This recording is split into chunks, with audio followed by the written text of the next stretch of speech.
So hi friends, welcome to SKS blogs. So ఇప్పుడైతే మా ఇంట్లో సండే స్పెషల్స్ అయితే చూసేద్దాం రండి. తొందరగా అయితే చూసేద్దాం ఏమేమి ఉన్నాయో. నాకైతే చాలా ఆకలిగా ఉంది. సో ఇప్పుడైతే ఫస్ట్ అయితే మనకైతే రొయ్యల ఫ్రై అయితే ఉందన్నమాట ఇక్కడ. సో అందులో జీడిపప్పులు ఇంకా కరివేపాకు కూడా ఉన్నాయి. ఇప్పుడు దీని టేస్ట్ అయితే చూసి చెప్పేద్దాం. టేస్ట్ అయితే సూపర్ ఉంది గైస్, చాలా బాగుంది. నాకైతే చాలా నచ్చింది ఇది. పిల్లలైతే ఇష్టంగా తింటారు కారం లేకుండా. సో లేట్ ఎందుకు, మీరు కూడా దీన్ని అయితే ట్రై చేసేయండి, చాలా బాగుంటుంది. దీన్ని బిర్యానీకి వేసుకొని తింటే సూపర్ ఉంటుంది. సో ఇప్పుడైతే నెక్స్ట్ చూసేద్దాం.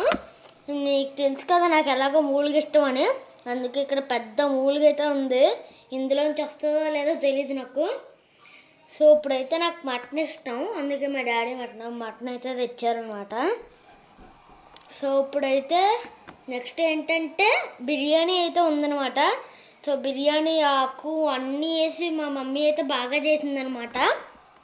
సో ఇప్పుడు దీని టేస్ట్ ఇప్పుడు తెలియదు మనకి, ఎందుకంటే ఇప్పుడు తినలేదు. దాని తర్వాత ఫ్యాంటా అయితే ఉందనమాట.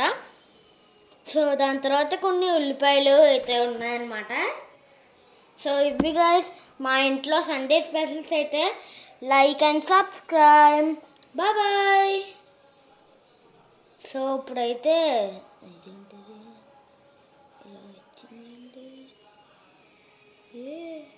ఏంటి ఏంటి